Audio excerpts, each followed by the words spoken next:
வகுப்பு சமூக அறிவியல் கைடு.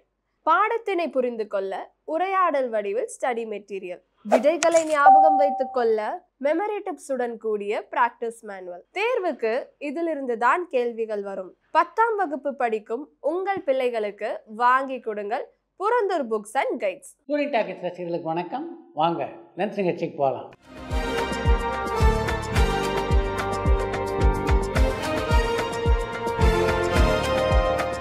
என்னம்மா முதல் கேள்வி? உங்களுக்கு ரஜினிகாந்த் சாரை வச்சு ஏன் படம் டைரக்ட் பண்ணணும்னு தோணலைன்னு சத்தியமங்கலம்லேருந்து நந்தகுமார் கேட்டிருக்காரு. நான் படம் எடுத்துகிட்டு இருந்த காலகட்டத்தில் நான் செய்த மிகப்பெரிய தவறுன்னா அது ரஜினிகாந்தை சந்தித்து எனக்காக ஒரு காட்சி கொடுக்கணும் அப்படின்னு அவரை கேட்காது தான். நான் கேட்டிருந்தா அவர் கொடுத்துருப்பாரா இல்லையா அப்படின்றதெல்லாம் வேறு விஷயம். ஆனாலும் நான் கேட்டிருக்கலாம்ல, ஏன் அதை கேட்கலன்னு இன்னி வரைக்கும் எனக்கு புரியல. ஸ்ரீதர் சார் இருக்கும் பொழுது ஏன் கே பாலச்சந்திரன் சாரை முதல் இயக்குனர் புரட்சியாளர்னு கூப்பிடுறாங்கன்னு பாரிஸ்லேருந்து அஜய் கேட்டிருக்காரு. ஸ்ரீதரை பொறுத்த வரைக்கும் அவர் பாலச்சந்தருக்கு முன்னோடி. அவர் புதுமை இயக்குனராக இருந்தார். அதனால தான் பாலச்சந்தர் புரட்சி இயக்குனர் ஆனார். இதில் இன்னொரு விஷயத்தையும் நாம் கவனிச்சாகணும். பாலச்சந்தர் அளவுக்கு சமூக சீர்திருத்த கருத்துக்களை ஸ்ரீதர் தன்னுடைய படங்களில் சொன்னதாக சொல்ல முடியாது. புதிய இயக்குனர்களுக்கு அதிக வாய்ப்பு கொடுத்தது விஜயகாந்த் சாரா இல்லை ரஜினிகாந்த் சாரான்ட்டு குவைத்திலேருந்து அமிர்தேஸ்வரன் கேட்டிருக்காரு. புதிய இயக்குனர்களுக்கு அதிக அளவிலே வாய்ப்பு கொடுத்ததுன்னா அது விஜயகாந்த் தான். 80s நடிகை ஸ்ரீதேவி மேமுக்கும் நடிகை ஜெயபிரதா மேமுக்கும் இடையில இருந்த போட்டி பற்றி சொல்லுங்கன்னு கோவையிலேருந்து அஜய் கேட்டிருக்காரு. 80களில் ஹிந்தியிலையும் தெலுங்குலையும் மாறி மாறி ஜெயபிரதாவும் ஸ்ரீதேவி நடித்து கொண்டிருந்தார்கள். அந்த காலகட்டத்திலே அவர்களுக்கிடையே கடுமையான போட்டி இருந்தது உண்மைதான். இப்போ இருக்கிற ஹீரோஸ்கெல்லாம் சரண்யா பொன்வண்ணன் மேம் அம்மாவா நடிச்சிருக்காங்க. விஜய் சாருக்கு அம்மாவா நடிச்சிருக்காங்களான்னு குவைத்திலேருந்து அமிர்தேஸ்வரன் கேட்டிருக்காரு. பல கதாநாயகர்களுக்கு அம்மாவா நான் நடிச்சிருக்கேன். ஆனால் விஜய்க்கு அம்மாவா நடிக்கக்கூடிய வாய்ப்பு தான் எனக்கு கிடைக்கல அப்படின்னு சரண்யாவே பல பேட்டிகளில் சொல்லியிருக்காங்களே, நீங்கள் பார்க்கலையா என்ன? தன்னை கடுமையாக விமர்சிப்பவர்களை அரவணைத்து கொள்ளும் குணம் ரஜினிகாந்த் சாருக்கு எப்படி வந்ததுன்னு ரஜினி அருள் சேலம்லேருந்து கேட்டிருக்காரு. அது காலம் அவருக்குள்ளே ஏற்படுத்தியிருக்கின்ற முதிர்ச்சி. பழம்பெரும் நடிகர் வினு சக்கரவர்த்தி அவரோட கடைசி காலத்தில் ஏன் ஒதுக்கப்பட்டாருன்னு தர்மபுரியிலேருந்து ராஜா கேட்டிருக்காரு. வினு சக்கரவர்த்தி எந்த காலத்திலும் திரையுலகினரால் ஒதுக்கப்பட்டார் அப்படின்னு சொல்ல முடியாது. கடைசி காலத்தில் வினு சக்கரவர்த்தி கொஞ்சம் உடல் நலம் இல்லாமல் இருந்தார். அதன் காரணமாக தான் அவருக்கு மிகப்பெரிய அளவிலே நடிக்க வாய்ப்புகள் வரல. சாய் விசித்ரால டைரக்டர் வசந்த் சாரை எதிர்பார்க்கலாமான்னு மடிப்பாக்கம்லேருந்து புவனேஸ்வரி கேட்டிருக்காங்க. என்ன காரணத்தாலோ சாய் விசித்ரா நிகழ்ச்சியில் பங்கு கொள்றதுல வசந்துக்கு மிகப்பெரிய தயக்கம் இருக்குது. அதனால் அவருடைய பேட்டி நம்முடைய நிகழ்ச்சி இடம்பெறுவதற்கான வாய்ப்பு கொஞ்சம் கம்மி தான். எம்ஜிஆர் சாருக்கும் ஜெய்சங்கர் சாருக்கும் இருக்கிற உறவை பற்றி சொல்லுங்கன்னு வாலாஜாபேட்லேருந்து தீபக் கேட்டிருக்காரு. எம்ஜிஆருக்கும் ஜெய்சங்கருக்கும் இடையே மிகப்பெரிய நெருக்கம் இருந்ததாக சொல்ல முடியாது, ஆனால் நல்ல உறவு இருந்தது. சிறந்த துணை நடிகைக்கான விருது ஊர்வசி மேம்க்கு கிடைச்சுமே அவங்க அது வாங்க போறது இல்லைன்னு நான் ஒரு செய்தி பார்த்தேன். இதை பற்றி உங்கள் கருத்து என்னன்னு அன்னம்பேட்லேருந்து கருப்பு ராஜா கேட்டிருக்காரு. சிறந்த நடிகைக்கான விருது பெற எனக்கு எல்லா தகுதியும் இருக்குது. அப்படி இருக்க சிறந்த துணை நடிகைக்கான விருதை நான் ஏன் பெற வேண்டும் அப்படின்னு ஊர்வசி கேட்குறதுல நிச்சயமாக நியாயம் இருக்குது. கவிஞர் கண்ணதாசன் சாருக்கு சினிமாவில் பாடணும்னு ஆசை இருந்துச்சு. அவரோட நெருங்கிய நண்பரான MSV சார் அவருக்கு ஏன் வாய்ப்பு தரலன்னு பெல்ஜியம்லேருந்து ஹரிகுமார் கேட்டிருக்காரு. கவிஞராக மிகப்பெரிய அளவிலே புகழ்பெற்ற கண்ணதாசனால ஒரு பாடகராக பெரிய புகழை அடைய முடியாது அப்படின்னு MS விஸ்வநாதனுக்கு நல்லா தெரியும். அதன் காரணமாக தான் MS விஸ்வநாதன் அவருக்கு வாய்ப்பு தரல. ஒரு படத்தோட டைரக்டர் அதே படத்தில் ஹீரோவாக நடிக்கும் பொழுது அவரோட சீன்ஸுக்கு யார் ஆக்ஷன் கட் சொல்லுவாங்கன்னு துபாயிலேருந்து டென்னிஸ் கேட்டிருக்காரு. ஒரு படத்துடைய இயக்குனரே அந்த படத்தில் கதாநாயகனாக நடிக்கும்போது அந்த இயக்குனருடைய அசோசியேட் டைரக்டர் தான் ஸ்டார்ட் கட் இதெல்லாம் சொல்வார்.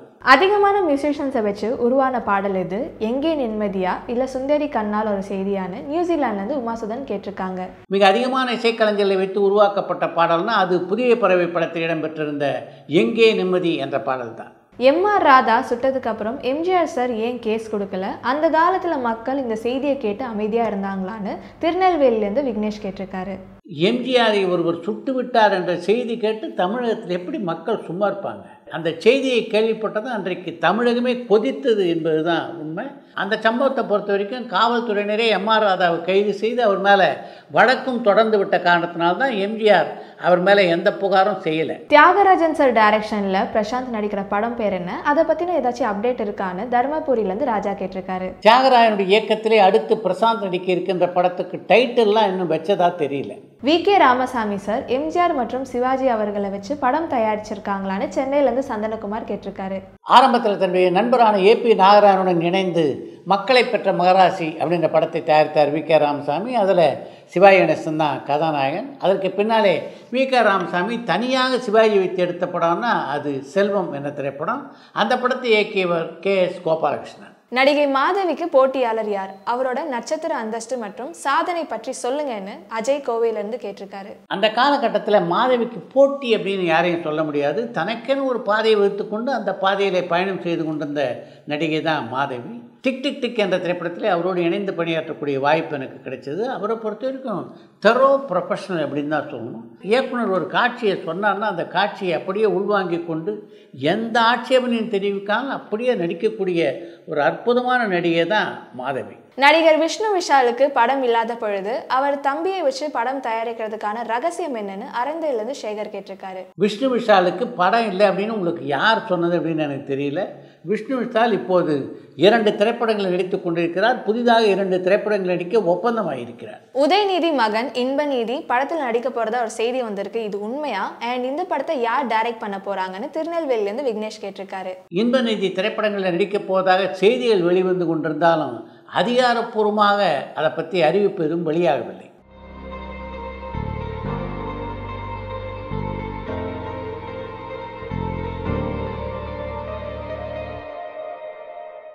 நீண்ட நாள் பாப்புலர் ஹீரோ ஹீரோயினாக இருந்து கோடியில் சம்பளம் வாங்கி அவங்க மார்க்கெட் போன உடனே அவங்க காணாமல் போயிடுறாங்க ஏன்னு அரந்தையிலேருந்து சேகர் கேட்டிருக்காரு. நடிகர்கள் ஒரு காலகட்டத்தில் கோடிக்கணக்கில் சம்பளம் வாங்குறாங்கன்னா அதுக்கு முக்கியமான காரணம் நீங்கள் தான்.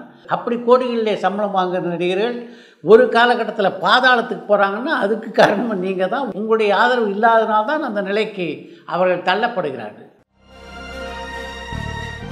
அடுத்து இன்று ஒரு தகவல். ஆரம்பத்தில் டிகேஎஸ் நாடகக்குழுவில் நடித்துக் கொண்டிருந்தவர் தான் லட்சிய நடிகர் எஸ்.எஸ். ராஜேந்திரன். அந்த நாடகக்குழுவினர் கும்பகோணத்திலிருந்து கோயம்புத்தூருக்கு சென்ற போது அங்கே இருந்த தன்னுடைய நண்பரான நரசிம்ம பாரதியை பார்ப்பதற்காக ஒரு நாள் கிளம்பினார் எஸ்.எஸ். ராஜேந்திரன். அவர் பஸ்ஸில் ஏறி உட்கார்ந்த போது அவருக்கு அங்கே ஒரு ஆச்சரியம் காத்து கொண்டிருந்தது. கதர் வேட்டி, காவி துணியில் ஒரு சட்டை, கழுத்தில் உத்ராட்ச மணியோடு அந்த பஸ்ஸிலே உட்கார்ந்து கொண்டிருந்தவர் எம்.ஜி. ராமச்சந்திரன்.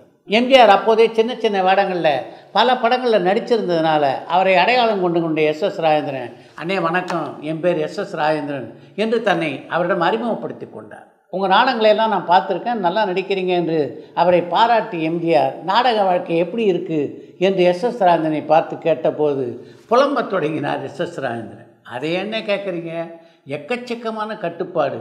இப்போ கூட என்னுடைய நண்பரான நரசிம்ம பாரதியை பார்க்கணும் அப்படின்னு சொல்லிட்டு தான் நான் வந்திருக்கேன். மதியம் 3 மணிக்குள்ளே நான் நாடக கம்பெனிக்கு திரும்பி ஆக வேண்டும் என்று எம்ஜிஆரிடம் சொன்னார். அது போன்ற கட்டுப்பாடுகள்லாம் உங்களுக்கு எதுக்கு விதிச்சிருக்காங்கன்னு நினைக்கிறீங்க?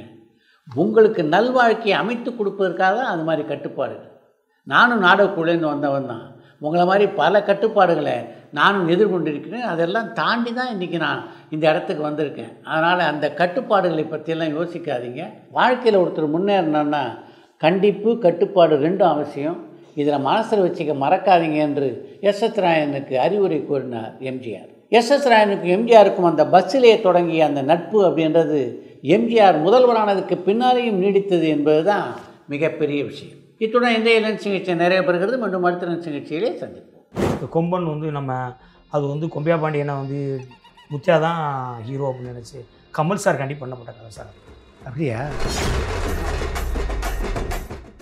தேவர் மகன் 2 பண்ணலாமா? ஆமாம், நீங்கள் பண்ணலான்டா நம்ம பண்ணலாம். ஆமாம் சார், தேவர் மகன் 2 பண்ணுறது நீங்கள் கூப்பிட்டு அல்வா கொடுக்குற மாதிரியா? கரெக்ட். மருது கதையை முன்னாடி எழுதி வச்சிருந்த கதை தானே? ஆமாம் சார், அது தெருவில் ஒவ்வொருமா நம்ம பார்ப்போம்ல சார். நம்ம தெருவில் என் ஃப்ரெண்டு ஒருத்தன் அவன் பாட்டி வளர்ப்பில் தான் வாங்கினான். ஏன்னு கேட்டிங்கன்னா,